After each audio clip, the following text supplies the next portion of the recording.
votre situation. Je vais aller extrêmement vite pour pouvoir, n'est-ce pas, rester dans le timing que vous avez bien voulu donner euh, à cette présentation. Eh bien, le premier véhicule, c'est celui d'entrepreneur indépendant.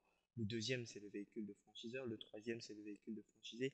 Et le quatrième, c'est un véhicule que j'ai baptisé le système de micro-master franchisé, qui est un véhicule que j'ai gardé pour la fin parce qu'il me paraît être extrêmement attrayant, malheureusement pas assez connu et surtout et malheureusement pas assez valorisé pour ce qu'il permet d'apporter.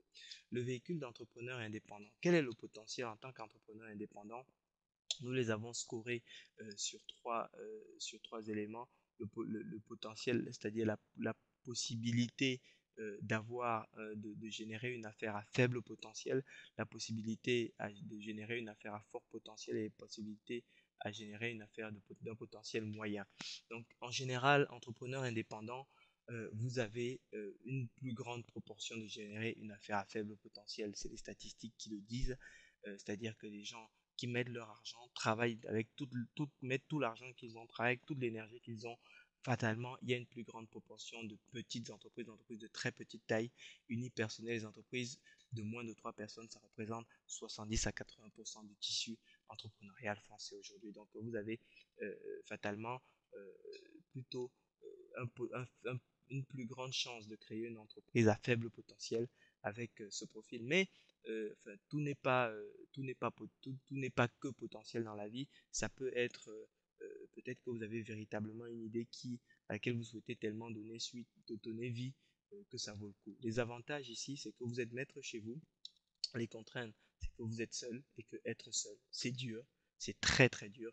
En tant qu'entrepreneur indépendant, j'ai traversé moi-même personnellement des mois de survie où je peux vous dire que c'est extrêmement difficile. Ayant moi-même deux enfants en bas âge, enfin, deux enfants de 1 an et 2 ans et demi, c'est très très compliqué. Donc voilà, il faut le savoir et s'y attendre. Les prérequis pour votre concept, il faut avoir un concept qui est fortement innovant, qui est suffisamment innovant pour exister dans ce monde qui est terriblement concurrentiel. En tant que créateur d'entreprise, vous devez avoir des très bonnes capacités de vendeur. Il faut être un vendeur de feu, il faut être un puissant commercial. Ici, j'entends par le terme commercial quelqu'un qui a la capacité de sortir chercher du business parce que d'aller vendre son produit à l'extérieur et non pas le métier de commerçant qui est celui qui reste dans une boutique et qui attend le client. Alors pourquoi sort commercial? Parce que vous devez sortir pour vendre une fois de plus votre projet à votre banquier, vendre votre business plan à des financiers, vendre votre projet aux clients finaux, etc., etc. Il faut également avoir ici des prérequis de financiers parce que il faut savoir monter un projet, savoir estimer sa viabilité, etc., etc., etc. Et si ici, ce qui est en termes de ressources, ce qu'il faut avoir, c'est extrêmement variable. Ça dépend. Si vous voulez monter une toute petite structure, vous n'avez pas besoin de beaucoup d'argent. Si par contre, vous allez monter une structure de taille relativement importante, enfin, tout dépend véritablement des ambitions que vous avez. Donc, au niveau des ressources, c'est très variable.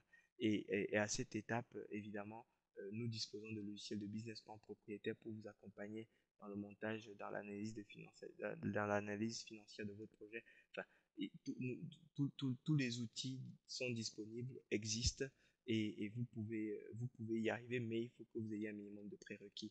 À ce niveau, l'effet, c'est que le taux de réussite, c'est 50% aujourd'hui et le salaire moyen, c'est 2 à 3 000 euros par mois. Donc, c'est celui que j'estime. Les statistiques de l'INSEE disent 4 000 euros, mais là-dedans, ça inclut toutes les entreprises jusqu'à 50 salariés. Pourtant, la très grande majorité des entreprises est de, 1 à 3, est de 1 à 3 personnes, y compris le fondateur du projet. Donc, les revenus dépassent rarement les 2, voire maximum 3 000 euros par mois.